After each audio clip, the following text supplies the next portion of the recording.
Alaska is the perfect place to go if you want to get away from the rest of the world.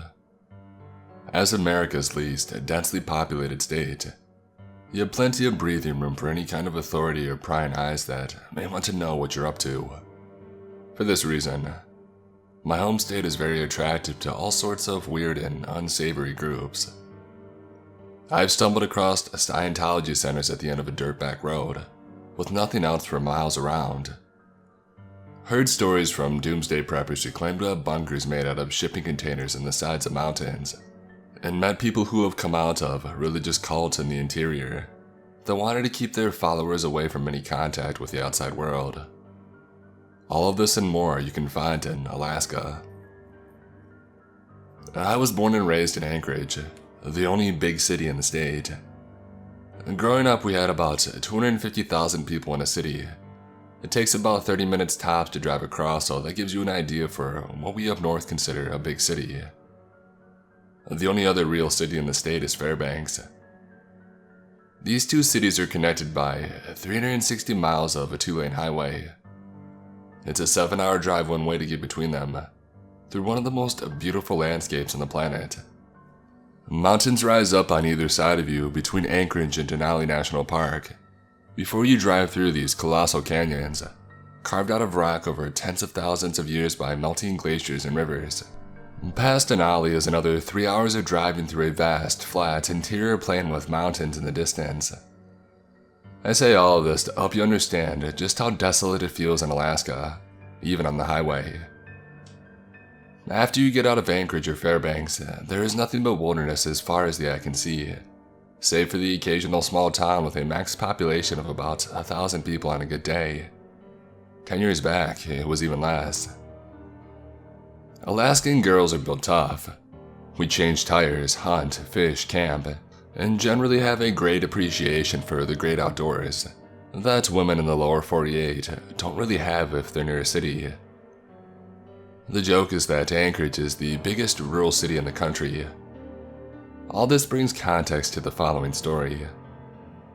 In high school, things were different, or at least they felt different. I was a young and stupid woman who thought I could conquer anything due to the aforementioned built tough attitude that I was raised with. Senior year of high school, I decided to treat myself to a camping trip into the mountains up past Talkeetna.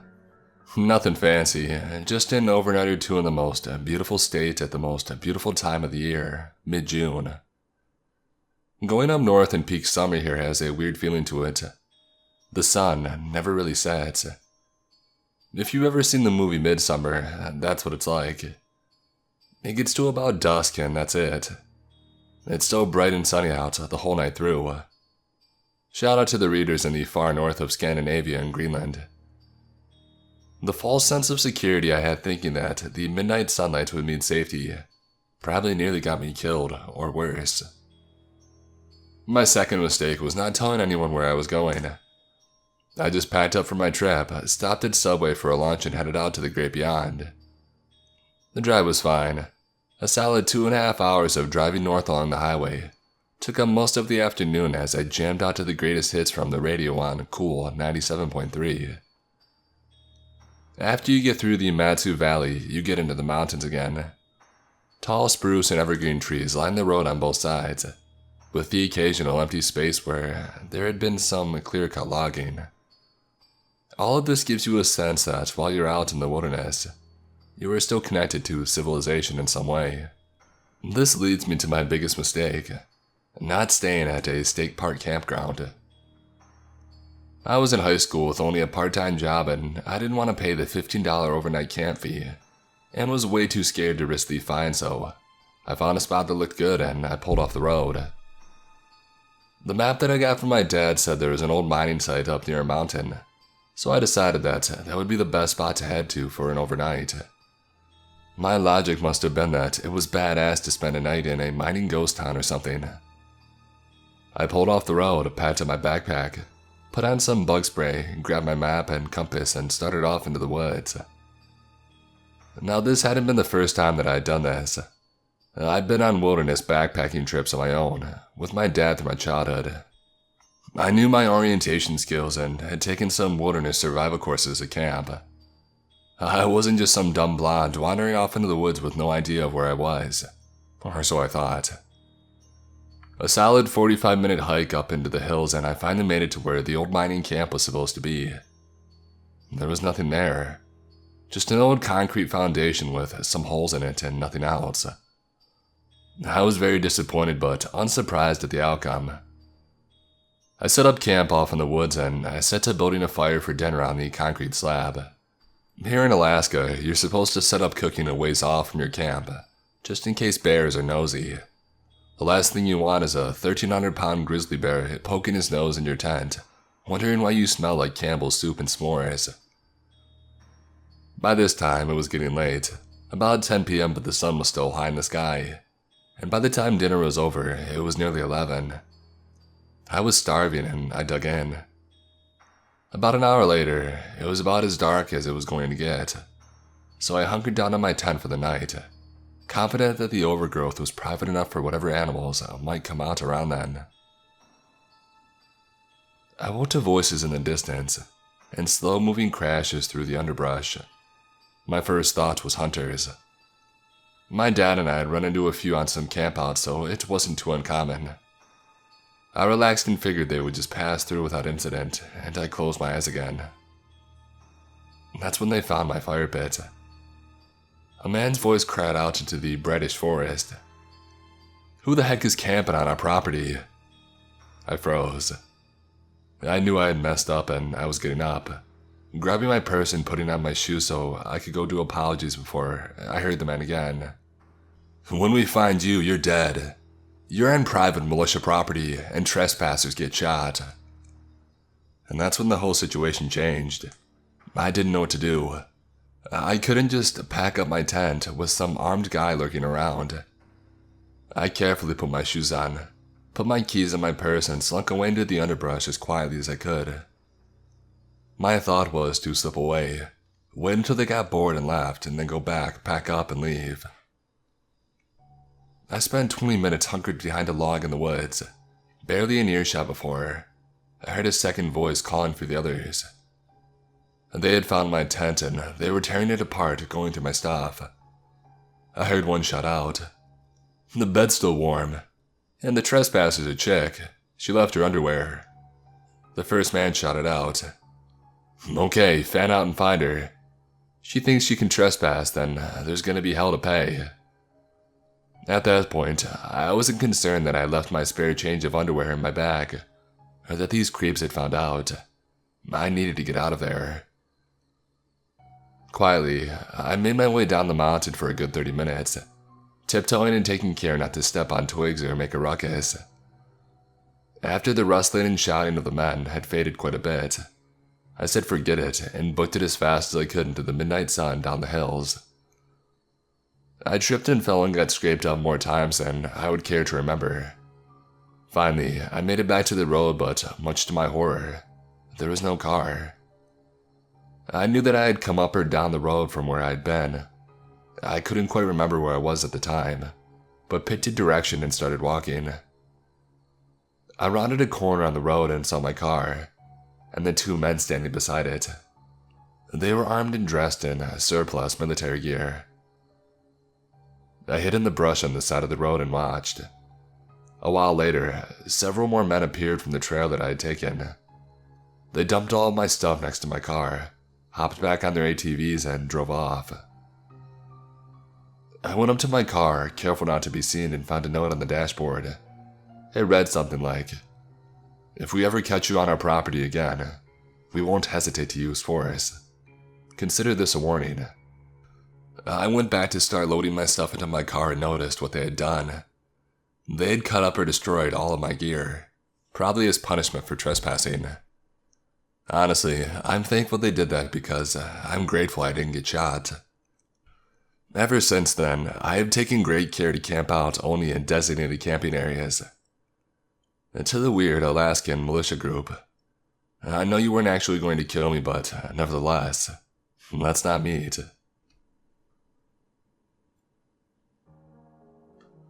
My old apartment was in a very sketchy part of town, but I was comfortable living there because it was close to campus and was relatively inexpensive. I did have some very strange neighbors since we have a huge drug problem where I'm from. I live in Alaska and it's dark for 6 months out of the year, so a lot of people here suffer from seasonal depression, and we have one of the highest suicide rates in the country. I lived on the 3rd floor of this apartment complex, and it was one of those apartments where the front door opened to the outside balcony.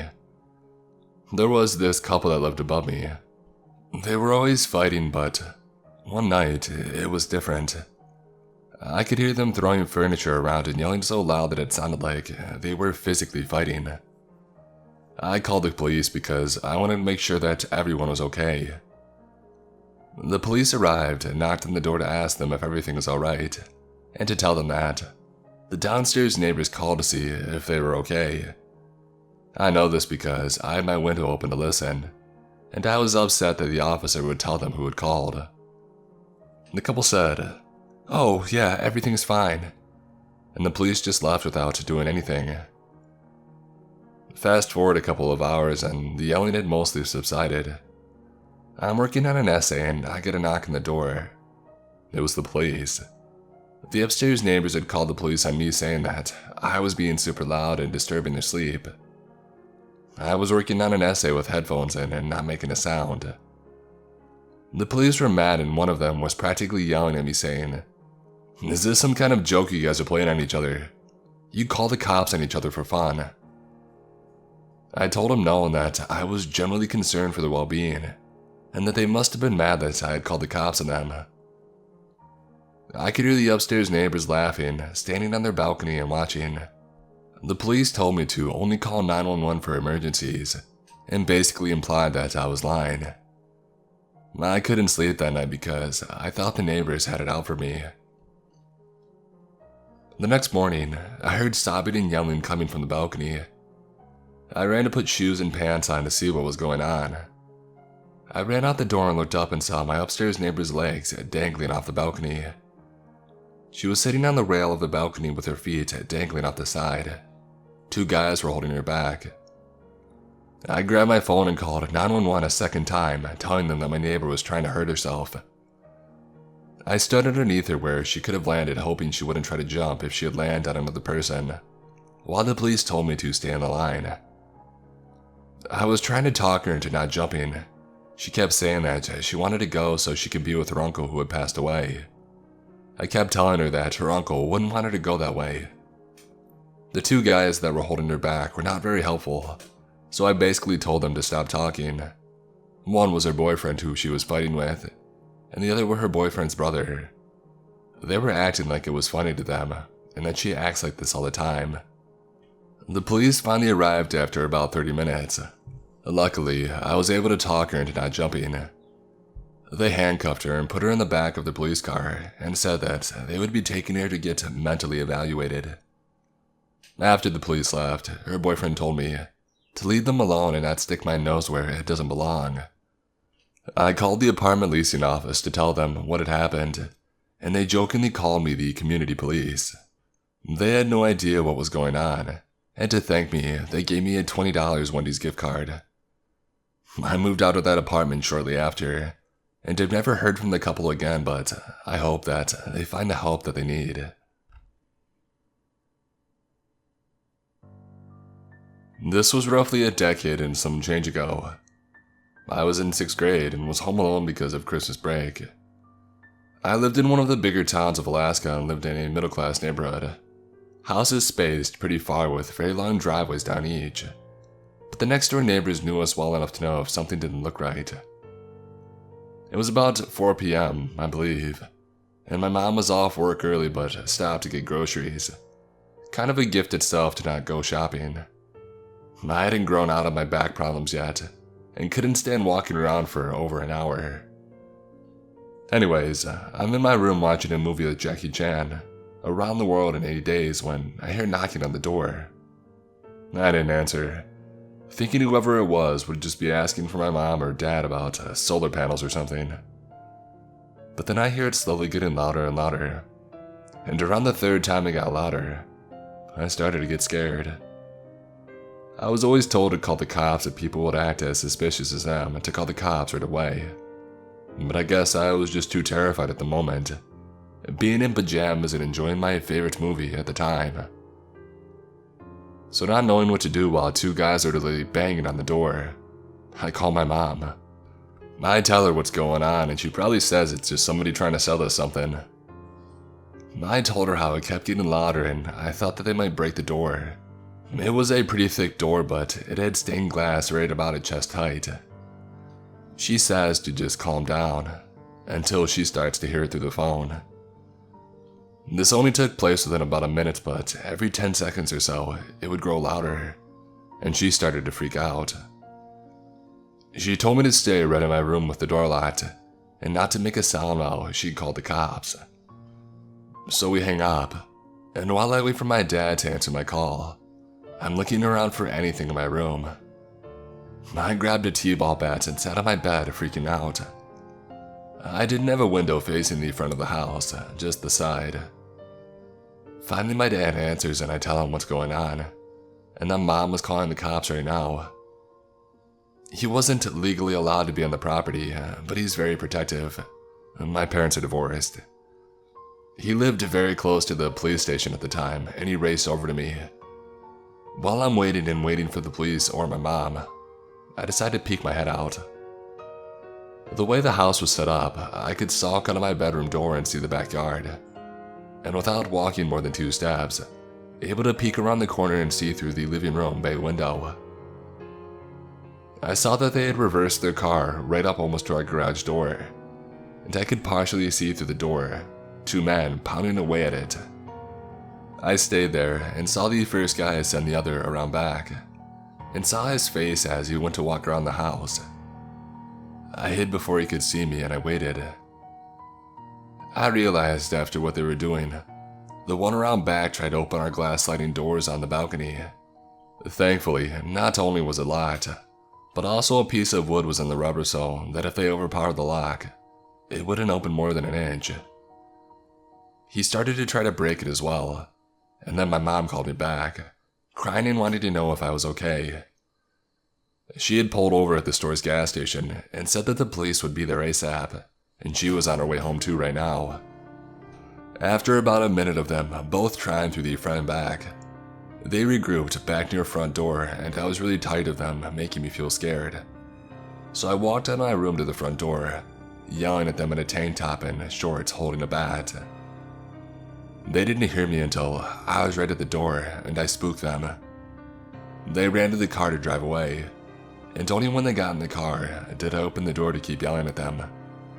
I forgot what I was yelling, but it drove them off. My mom got home a couple of minutes after and held me until my dad came, and I went out to his truck and showed him that I was okay, and I told him how I scared them off. He hugged me and gave me a big kiss, leaving before him and my mom could fight over him being there. Thankfully, she didn't care at all this time, and she kept me talking about the men until the cops came over about an hour later. He didn't seem too interested in talking to me until I told him that I could easily tell him the face of the guy at the front door, and a little bit of the other guy as well. He said that he suspected that they were a group that had been breaking in the past 2 weeks, stealing Christmas presents and other stuff, but this is what linked them together. They were found a couple of weeks later, and they had linked them to over 10 other burglaries. The same night they tried to break in, I had my best friend come over, and we sat up all night with my bat and one that he had brought from home. Thankfully, those guys have been caught and they're now in prison. But if for whatever reason they do get back out, let's not meet again.